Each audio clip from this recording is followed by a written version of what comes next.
Money house thief. Kasol नाम के गांव में एक व्यायामशाला था। उसे 4 भाई चलाते थे। जिन युवकों को व्यायाम सीखने का शौक था उन्हें मुफ्त में व्यायाम सिखाते थे। गांव में जिस किसी को भी कोई समस्या होता वो इन चारों भाइयों को आकर बताते थे। जो भी गलत काम करता ये चारों भाई मिलकर उसे खूब मारते थे। पड़ोसी गांव में गोलू और भोलू नाम के 2 चोर थे। भोलू बहुत लालची था। गोलू को बातों में उलझाकर चुराए हुए पैसे का थोड़ा सा हिस्सा ही देता था गोलू को। एक बार जब वो जंगल के रास्ते से आ रहे थे तब उन्हें एक साधु पानी में डूबते हुआ दिखाई दिया और वो साधु चिल्ला रहा था, बचाओ बचाओ मुझे बचाओ, मैं डूब रहा हूँ। अरे यार, लगता है बेचारा वो साधु पानी में डूब रहा है, उसे बचाना होगा। यार मुझे तैरना नहीं आता, तू तो अच्छी तरह तैरना जानता है, जाकर उसे बचा लेना यार। अब उसे बचाने के चक्कर में मैं क्यों अपने लिए सर्दी जुकाम मोल ले लूं? छोड़ो यार, ऊपर से उसे बचाने में हमारा क्या लाभ है? अरे डूबने दो यार, चलो चलते हैं। पर गोलू पानी में उतरा और किसी तरह से उस साधु को बचा लाया। वो साधु गोलू से, बेटा तुमने सही वक्त पर आकर मेरी जान बचाई है। तुम्हारी क्या इच्छा है? मांगो, क्या वर मांगते हो? तुम्हें सोना चाहिए, हीरा चाहिए, क्या चाहिए? जो चाहिए मांगो बेटा। स्वामी जी, आपको पानी में डूबते हुए मैंने देखा था। आज मेरे कमर में दर्द है, इसीलिए मैंने इसे भेजा आपको बचाने के लिए। तो क्या आप मुझे कोई वर नहीं देंगे स्वामी जी? ये कौन सी बड़ी बात है बेटा, तुम्हें भी मैं वर देता हूँ। ऐसा करता हूँ, मैं तुम दोनों के लिए वरदान देता हूँ। क्योंकि तुम दोनों दोस्त हो तो मैं एक पैसे वाला घर और एक पैसे का पेड़ तुम दोनों को मैं वर में देता हूँ। उस घर से और उस पेड़ से तुम जितना मर्जी पैसे निकाल लो और आते ही रहेंगे। उन पैसों के साथ तुम जिंदगी भर आराम से गुजार सकते हो। कहकर हाथ घुमाया तो एक पैसे वाला घर और एक पैसे वाला पेड़ प्रकट हुआ। उन दोनों ने तुरंत साधु को प्रणाम किया। यार गोलू, अपनी जिंदगी के सारे मुसीबतें दूर हो गईं। अब हमें चोरी करने की कोई जरूरत नहीं है। अब हम शादी करके आराम से यही जिंदगी बसर कर सकते हैं, है ना?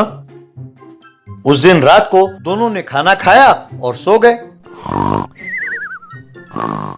अगले दिन सवेरे उठकर देखा तो गोलू एक जंगल में जमीन पर लेटा हुआ था। उसने उठकर यहाँ वहाँ देखा और दंग रह गया। फिर अपने जेब में एक पर्ची देखा और उसे पढ़ने लगा। उसमें लिखा था, प्यारे दोस्त गोलू, मुझे माफ कर दो। कल रात को खाने में नींद की गोलियां मिलाकर तुम्हें सुला दिया और यहाँ ले आकर छोड़ दिया। अब से वो पेड़ और वो घर मेरा है। अब तुम उनके बारे में भूल जाओ। अब आराम से चोरी करते हुए जिंदगी गुजारो। मेरे घर की ओर ना आना। तुम्हारा प्यारा गोलू। ऐसा लिखा था। गोलू को बहुत गुस्सा आया। वो गुस्से में उस घर के पास गया और देखा कि घर के चारों ओर बिजली का तार लगा हुआ फेंसिंग था। ऐसे ही गेट खोलने के लिए उसने गेट को हाथ लगाया तो बिजली का झटका लगा और वो दूर जाकर गिरा। बाद में बेचारा गोलू गांव पहुंचा।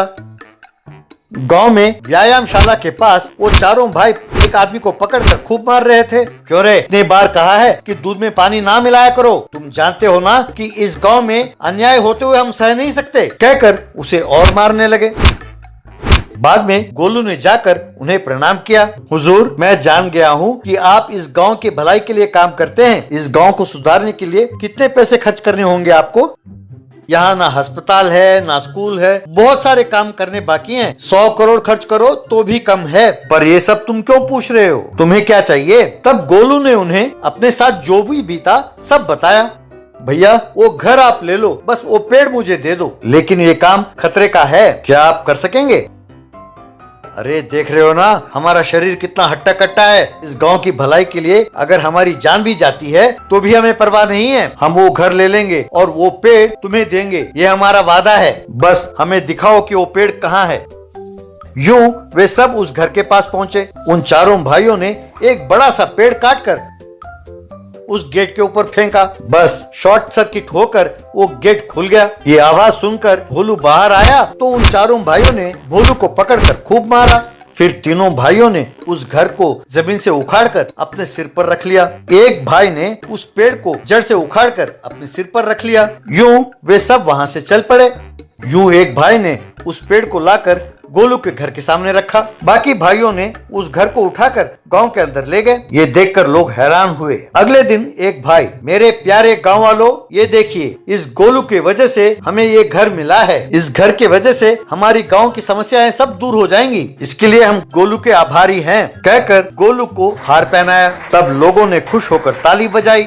इस तरह उस गाँव में अस्पताल, स्कूल, वाटर टैंक सब बनवाया, सड़कें भी बिछाई। हर रोज वो जरूरतमंदों को पैसे देकर मदद करते थे।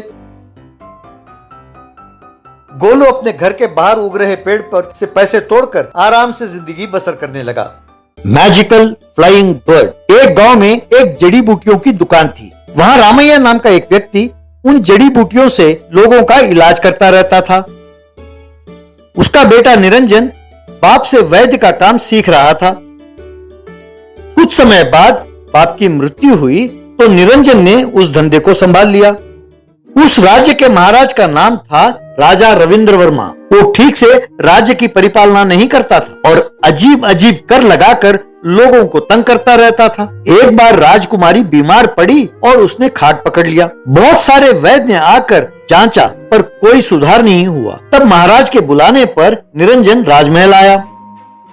वहां राजकुमारी का नब्ज देखकर, महाराज नब्ज बहुत कमजोर हो गया है, आपने बहुत देर कर दी, अब कोई भी इलाज नहीं है जो इन्हें बचा सके सिवा संजीवनी के। पर वो कहाँ है, कैसे दिखता है, ये कोई नहीं जानता, मुझे क्षमा करें महाराज।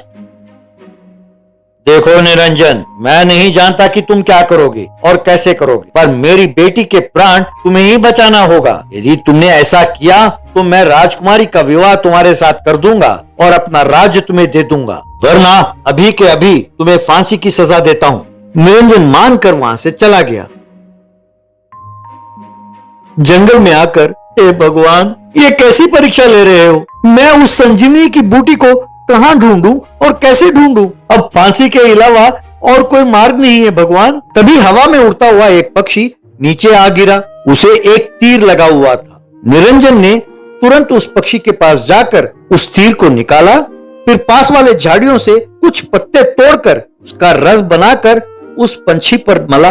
बस वो पंछी ठीक हो गया। हे मानव, मैं एक जादुई पक्षी हूँ। हम सब उड़ रहे थे कि एक शिकारी ने तीर चलाया। तुमने मेरी जान बचाई, इसके लिए धन्यवाद। मांगो, क्या मांगते हो? तब निरंजन ने उस पंछी को अपना हाल सुनाया। चिंता ना करो मानव, मैं और मेरे साथी मिलकर तुम्हें वहाँ ले जाएंगे जहाँ ये जड़ी बूटी मिलता है। पर उन जड़ी बूटी को चारों ओर से मगरमच्छों ने घेरा हुआ है, ध्यान रहे।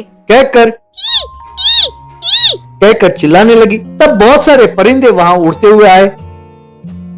तब रस्सी से बांधे निरंजन को उठाकर हवा में उड़ने लगे।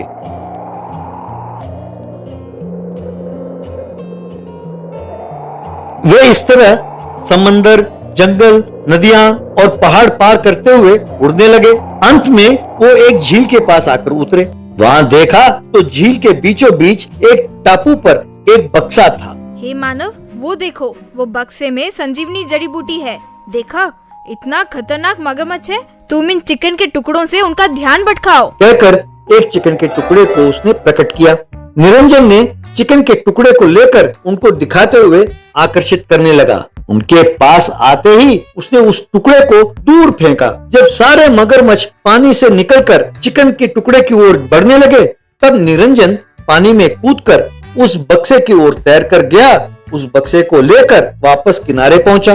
बाद में उसके साथ वो पंछी फिर उड़ने लगे। वो यूं आकर राजमहल में उतरे। निरंजन उस जड़ी बूटी से राजकुमारी का इलाज करने लगा तो राजकुमारी तुरंत ठीक हो गई। ये देखकर महाराज बहुत खुश हुआ, पर तभी उसके मन में दुर्विचार ने घर कर लिया और सिपाहियों, इसे तुरंत मार डालो। प्रजा में ये प्रचार करो कि किसी दुर्घटना में ये मर गया है। ये क्या महाराज, मैं अपनी जान पर खेलकर ये जड़ी बूटी लेकर आया और इसके बदले में आप ये इनाम देते हैं? ना मुझे आपका राज्य चाहिए, ना ही आपकी बेटी। मैं आपके हाथ जोड़ता हूँ, मुझे छोड़ दें। मैंने तुम्हें छोड़ दिया तो तुम सबसे कहते फिरोगे कि मैंने तुम्हें धोखा दिया है। मैं ऐसा होने नहीं दूंगा। मैं अपनी बेटी की शादी किसी बड़े राजा से करना चाहता हूँ। वचन देकर ना निभाना अन्याय है। मैं इसी युवक से शादी करूंगी जिसने मेरे प्राण बचाए हैं।